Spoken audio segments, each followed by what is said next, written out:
Before this video continues, pause for 1 second.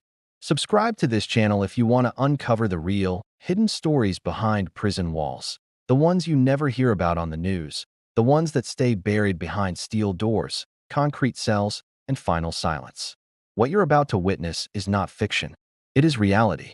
And once you hear it, you won't forget it. Florida State Prison in Rayford, Florida, is not just another correctional facility. It is the final destination for men sentenced to death in the state of Florida. For decades, this prison has carried the weight of executions more than any other facility in the United States. In 2025 alone, it became the most active execution site in the country. Behind its fortified walls, life moves at a slow, controlled pace until execution day arrives. On that day, everything changes. For an inmate scheduled for execution, the final 24 hours are governed by strict protocol. There is no chaos, no shouting, no dramatic scenes. Instead, there is a quiet, almost unsettling calm. Every movement is documented. Every interaction is monitored. Every minute is known in advance. The inmate is moved to a special death watch status. Correctional officers assigned to this duty are experienced, trained to remain professional and emotionally neutral. Many of them have done this more times than they can count. Some admit, quietly and off the record, that no amount of experience ever makes it easy. The cell itself is stark, clean, controlled. There are no personal items beyond what is allowed. The television, if permitted, stays on low volume. Some inmates watch religious programming. Others stare at the wall. Some sleep. Many do not. What happens inside the mind during those final hours is something no camera can capture. Former death row inmates who later had their sentences overturned have described the experience as psychological isolation unlike anything else. Time feels distorted. Thoughts loop endlessly. Memories surface without warning. Childhood moments, family voices, regrets, things left unsaid. Florida State Prison allows a limited number of final visits. These are not long. They are supervised. Physical contact is restricted. A glass partition often separates the inmate from their loved ones. Phones are used. The calls are recorded. For families, this is often the most painful moment. They are not saying goodbye to a prisoner. They are saying goodbye to a son, a brother, a father, knowing this will be the last time they hear that voice. Some inmates try to be strong for their families. They offer reassurance.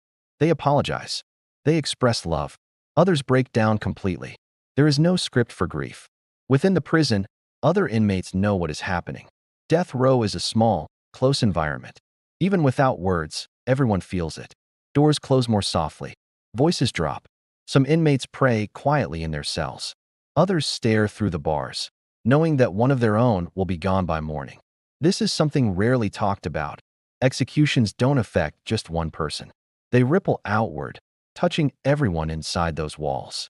As midnight approaches, the prison becomes even quieter. Officers check in regularly. Medical staff confirm protocols. Legal teams wait in case of last-minute appeals. Most executions proceed exactly as scheduled, but until the final moment, nothing is considered completely final. For the condemned inmate, this is the last night on earth. Some choose to write letters. Some record statements. Some ask for a chaplain. Others sit alone, facing the reality that time has run out. At Florida State Prison, the machinery of the justice system does not rush. It waits, patient, silent, certain. And as dawn approaches, the prison prepares for what comes next. The final meal, the final words, and the final goodbye. The final meal is a ritual known to the public, but the reality is far from a grand feast. It's often a simple request, prepared in the prison kitchen. Sometimes it's a cheeseburger and fries. Sometimes it's fried chicken. Sometimes an inmate declines the meal altogether, either out of protest or a complete loss of appetite. This meal is served several hours before the scheduled execution time. It is eaten alone in the death watch cell. It is the last moment of anything resembling normalcy, a final taste of the world they are about to leave. While the inmate eats or doesn't eat, the prison staff are going through their own final checklists. The execution team, composed of volunteers, prepares the chamber. The witnesses, journalists, family members of the victim, and the inmate's own chosen witnesses begin to arrive. As the execution time nears, the inmate is given a final opportunity to shower, and change into a new set of clothes. There are no choices here. It's standard issue. The chaplain might return for a final prayer. This is when the last words are often considered. What does a person say with their final breath? Some maintain their innocence. Some express remorse for their crimes. Some offer words of peace or quotes from religious texts. And some say nothing at all, choosing to meet their end in silence. Then comes the final walk. It's not a long walk, but it is the longest walk of their life. Flanked by guards, the inmate is escorted from the death watch cell to the execution chamber. Every step is deliberate. The air is thick with a tension that everyone feels but no one speaks of. Inside the chamber, the inmate is secured to the gurney. The process is methodical, practiced, and efficient. The medical team enters to insert the 4 lines. This is a critical step, and it must be done correctly. For the inmate, this is the physical reality of the end. The cold touch of the equipment, the sight of the tubes, it's no longer an abstract concept. It's happening. The curtains to the witness rooms are then opened. The inmate can see the faces of those who have come to watch them die. Victims' families, reporters with notepads, and sometimes their own lawyer or spiritual advisor. It is a strange, silent confrontation. The warden then reads the death warrant, the official order from the state. The legal language is cold, formal, and final. After the warrant is read, the warden asks the inmate if they have any last words. This is the moment. The final statement is delivered into a microphone hanging just above their head. The words echo in the small room, heard by everyone present. Once the statement is finished, or if the inmate chooses to remain silent, the warden gives a signal to the executioner, who is in another room, hidden from view. The first chemical begins to flow. It's a sedative designed to render the inmate unconscious. Within seconds, their eyes close. For the witnesses, this is when the reality sets in. The person on the gurney is no longer speaking or moving. They appear to be asleep. But this is not sleep. The second chemical follows, a paralytic that stops the breathing. The chest, which may have been rising and falling, becomes still. The final chemical is the one that stops the heart. The entire process takes only a few minutes. A doctor enters the chamber to check for a heartbeat. After confirming that the inmate is deceased, the time of death is announced. The curtains are closed. For the state, the sentence has been carried out. For the inmate, everything has ended. After the witnesses are escorted out, the work is still not done. The body is removed from the chamber and taken to the medical examiner. The prison returns to its routine. The doors open and close with their usual metallic sound. The low hum of the facility continues. But for those on death row, the absence is felt. An empty cell is a stark reminder of what happened. It's a reminder of their own mortality and the slow, steady march of the system they are a part of. The officers on the death watch detail go home. They do not talk about it with their families. They try to leave it behind at the prison gate, but the memories linger. The final hours of a person's life, witnessed up close, are not easily forgotten. This is the reality of the final 24 hours at Florida State Prison. It's a process stripped of emotion, built on protocol and procedure. But beneath the surface of this cold, mechanical process, there are human stories. Stories of regret, of grief, of families torn apart, and of a justice system grappling with the ultimate punishment. What we've shown you is just a glimpse into a world that is deliberately hidden from public view. It is a world that raises difficult questions about justice, mercy, and what it means for the state to have the power of life and death. Inside Florida State Prison, the final meal is not a spectacle. There are no cameras, no crowds, no public display. It happens quietly, away from the noise of headlines and debates. But for the inmate facing execution, this meal carries a weight far heavier than food itself. Florida allows death row inmates to request a final meal within specific guidelines. The request must be reasonable, obtainable, and prepared by the prison kitchen. There is no luxury dining, no excess, no indulgence beyond policy. And yet, within those limits, the final meal becomes one of the most intimate decisions an inmate will ever make. For some inmates, the request is simple, familiar, a reminder of normal life. Fried chicken, mashed potatoes, bread, a slice of pie. These are not random choices. They are memory-driven. Many death row inmates come from backgrounds marked by instability, poverty, or trauma. Comfort food often represents safety, a childhood moment, a family gathering, a time before everything went wrong. Former prison staff have described how carefully inmates consider these requests. Days, sometimes weeks, are spent thinking about it. The meal becomes symbolic, a final connection to the outside world. Others choose nothing at all. This is more common than people realize. Some inmates decline the final meal entirely, asking only for water or juice. Psychologists familiar with death row behavior say this choice often reflects emotional shutdown rather than defiance. When a person accepts that death is imminent, appetite can disappear completely. Hunger loses meaning. In Florida State Prison, correctional officers are trained to observe this closely. The final meal is delivered under supervision. It is documented. The inmate is given time alone to eat. No one rushes them. No one speaks unless spoken to. Some inmates eat slowly, deliberately, as if trying to stretch time. Each bite becomes a pause, a moment where the world hasn't ended yet. Others eat quickly, barely tasting the food. A few take one bite and push the tray away. What's rarely discussed is what happens emotionally during this moment. Eating is one of the most basic human acts. To eat knowing it is your last meal forces the mind to confront reality in a way nothing else does. This is not abstract. This is not theoretical. This is the body acknowledging the end. Chaplain reports and inmate testimonies show that many men use this time for prayer. Some whisper quietly between bites. Others stare at the wall, completely detached. The room feels heavy, even to seasoned staff who have witnessed dozens of executions. One former Florida correctional officer described the silence as unnatural, not peaceful, suspended, as if everyone involved knows they are standing at the edge of something irreversible. The meal itself is usually served hours before the execution, not immediately beforehand. This gap is intentional. It allows medical staff to follow protocol and ensures there are no complications. But it also leaves the inmate alone with their thoughts long after the tray is removed.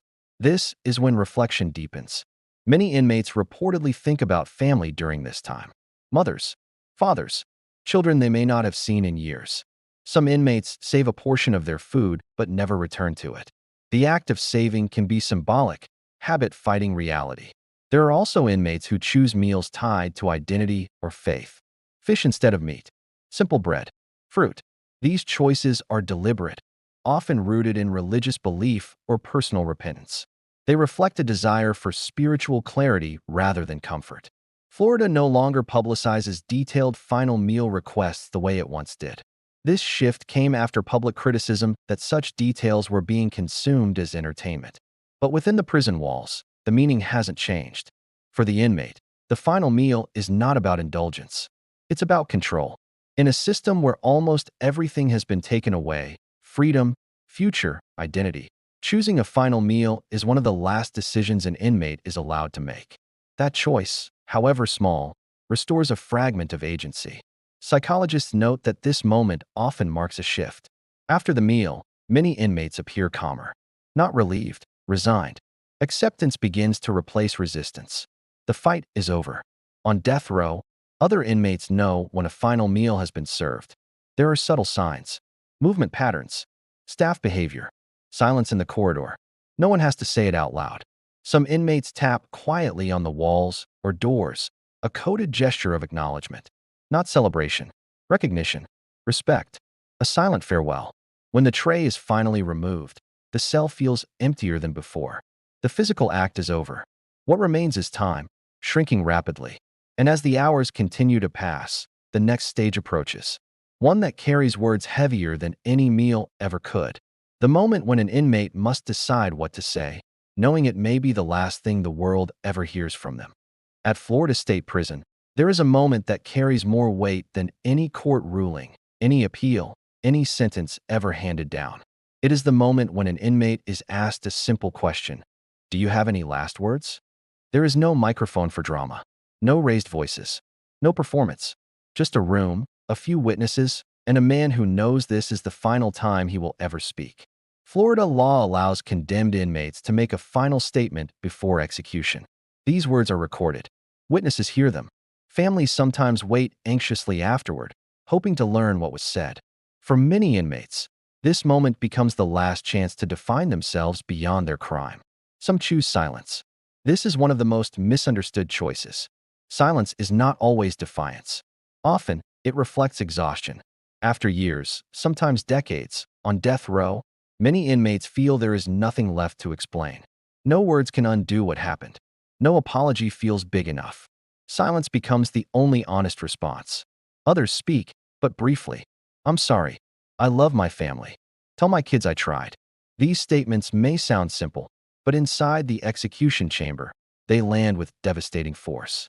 Correctional officers have described how even the most hardened staff feel the atmosphere shift when these words are spoken. The room becomes heavy, emotionally charged, even if no one reacts outwardly. A large number of inmates direct their last words toward their families. Mothers are mentioned more than anyone else. This pattern appears repeatedly in Florida execution records. Psychologists explain that under extreme stress, the mind returns to its earliest emotional bonds. In that final moment, many men stop being inmates and become sons again. Some inmates apologize directly to the victims' families. These moments are complex and deeply controversial. While some victims' relatives find a measure of closure in hearing remorse, others feel the words come far too late. Florida does not require apologies, and inmates are never coached on what to say. Whatever is spoken is entirely their own.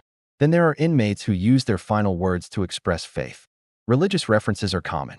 Prayer, scripture, requests for forgiveness. Some inmates ask God to watch over their families. Others declare peace with their fate. Chaplains often stand nearby, but the words belong solely to the inmate.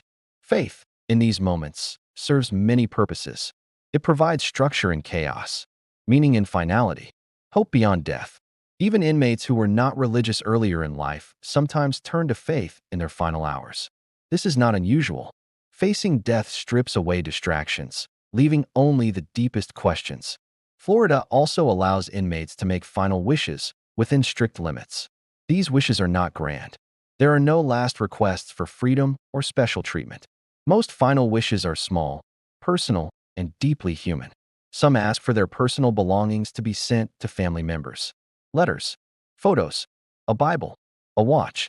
These items may seem insignificant, but to families, they become priceless. Tangible proof that their loved one existed beyond a prison number. Others request that their body be released to family for burial.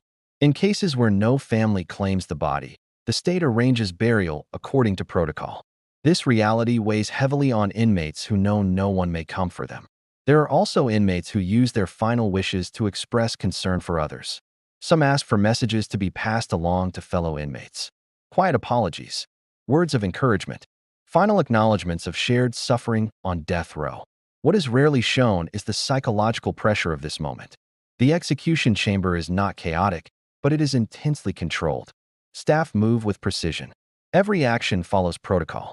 For the inmate, this controlled environment makes the finality unmistakable. There is no room for denial, no illusion of delay. Witnesses, including media representatives, victims' families, and legal observers, sit quietly behind glass. The inmate knows they are being watched, but this is not a performance. Many speak softly, their voice is steady but fragile. Correctional officers are trained not to respond emotionally. They do not engage. They do not comfort. They do not judge. Their role is procedural, but that does not make them unaffected. Some officers later report replaying final words in their minds for years. For other inmates on death row, news of last words travels quickly. Even without official announcements, the information spreads. Statements are remembered, quoted, sometimes debated. These words become part of death row culture, reminders of what awaits. And yet, no matter how powerful the final words may be, they cannot stop what comes next. Once the statement is finished, there is no pause, no second chance, no return to the cell. The inmate is prepared for the final phase, the moment of farewell, the moment when voices fade, doors close, and families on both sides of the glass realize that everything that could be said has been said. At Florida State Prison, the most painful moments do not happen inside the execution chamber. They happen before it, quietly, behind glass, in rooms where time feels too short and words feel painfully insufficient. This is the farewell. For families of condemned inmates, the final visit is a moment they prepare for emotionally, but are never truly ready to face. Florida allows a limited final goodbye under strict supervision. The setting is controlled, the rules are clear, and the clock is unforgiving. There is no physical embrace, no last hug. A thick pane of glass separates the inmate from the people who love them. Phones are used to speak. Every second is monitored. And yet, in that confined space, emotions overflow. Mothers often arrive first. Many have aged dramatically since the original sentencing. Their hands shake as they lift the phone. Some cry before a single word is spoken. Others force themselves to stay composed, believing that strength is the final gift they can give their child. Fathers, when present, tend to speak less. Their words are measured, heavy with regret and helplessness. Some apologize for things done, for things not done, for not being able to save their son. Children, when allowed, face an entirely different trauma. For them, the concept of execution is often abstract until this moment. Seeing a parent behind glass, knowing this is the last conversation they will ever have, leaves psychological scars that can last a lifetime. Inmates often try to protect their families emotionally. Many tell their loved ones not to cry. They say they are at peace, even when they are not. They offer reassurance they themselves desperately need. "I'm okay. I'll always be with you. Please live your life." These words are not casual. They are carefully chosen attempts to reduce pain, even as the inmate is facing the end of their own existence. Some farewells are filled with apologies, others with forgiveness. Some are chaotic, emotional, filled with sobs and unfinished sentences. Others are eerily calm, almost businesslike, as if both sides are afraid that emotional collapse will make the goodbye unbearable. When the time is up, officers intervene gently but firmly. The phone is taken away. The inmate is escorted out. Families are told the visit is over. There is no dramatic announcement, no warning countdown, just a quiet end. For families, this moment often feels more devastating than the execution itself. This is when hope truly disappears. Appeals are over. Prayers feel unanswered. What remains is loss, immediate and irreversible. Outside the visitation area, families react differently. Some collapse into tears. Others stand in silence. A few express anger at the system, at the crime, at themselves, at the world. There is no correct response to this kind of grief. But the impact does not stop with families. Inside the prison, other inmates feel it too. Death row is a shared existence. Inmates live in close proximity for years, sometimes decades. They hear each other's routines. They talk through vents. They share stories, regrets, and fears. Bonds form, not friendships in the traditional sense, but deep connections born from shared isolation. When an execution day arrives, everyone knows. After the farewell, the atmosphere on death row changes noticeably. Conversations stop. Some inmates withdraw completely. Others become restless. A few become emotional, praying loudly or pacing their cells. There is a collective understanding that one of them is about to disappear, not transferred, not released, but erased from daily life. Former death row inmates have described the hours before an execution as psychologically suffocating. The sound of doors closing carries new meaning. Footsteps echo louder. Every noise feels final. Some inmates experience survivor's guilt. They wonder why they are still alive while another is not. Others feel fear intensify, knowing they may be next. Executions serve as a reminder that death row is not theoretical, it is active. Correctional officers also carry the weight. Though trained to remain professional, many officers acknowledge the emotional toll. Some avoid eye contact during farewell movements. Others compartmentalize, focusing strictly on procedure to protect themselves psychologically. There are officers who request reassignment after repeated exposure to executions. Others stay but admit that the faces, the words, the goodbyes stay with them long after their shift ends. Beyond the prison walls, the community reacts as well. For victims' families, execution day can reopen wounds. Some feel relief. Others feel nothing. Some report that closure never comes, despite what they were promised. The emotional outcome is unpredictable and deeply personal. In the broader community, reactions are divided. Some see executions as justice fulfilled. Others see them as a failure of the system. Debates flare briefly, then fade. But for those directly affected, the impact is permanent. As the farewell ends and the execution draws closer, there is a strange stillness at Florida State Prison. Families are escorted out. Inmates retreat into silence. Officers prepare for the final procedures. And somewhere inside those walls, a man sits alone, knowing that the last goodbye has already happened. Nothing remains to be said, only what remains to be done. When an execution at Florida State Prison is completed, there is no announcement to the world that captures the full weight of what has just happened. No headline, no statistic, no official statement can fully explain what remains after a life has been ended by the state. Inside the prison, the moment after an execution is marked not by noise, but by silence. The execution chamber is cleared. Witnesses are escorted out. Paperwork is completed. Procedures are followed with precision. From the outside, it looks orderly, controlled, efficient. But beneath that structure, the emotional impact begins to spread quietly, deeply, and permanently. For the family of the executed inmate, the aftermath often hits hardest once they leave the prison grounds. In the hours and days that follow, grief sets in fully. Shock gives way to reality. Phones stop ringing. Support fades. What remains is the absence of someone who will never come home. Families report struggling with conflicting emotions. Love for the person they lost. Shame tied to the crime. Anger toward the justice system. Guilt for still caring. Relief that suffering is over. Followed immediately by grief for feeling that relief at all. There is no roadmap for this kind of loss. Many families face public judgment. Their grief is often misunderstood or dismissed. Sympathy is not guaranteed. Some feel forced to mourn in silence, carrying their pain privately because society has already decided how it feels about the person they lost. Children of executed inmates often carry the deepest scars. Studies show long-term emotional effects including anxiety, depression, identity struggles, and unresolved trauma. For them, the execution is not a legal event. It is the permanent loss of a parent. For victims' families, the aftermath can be just as complex.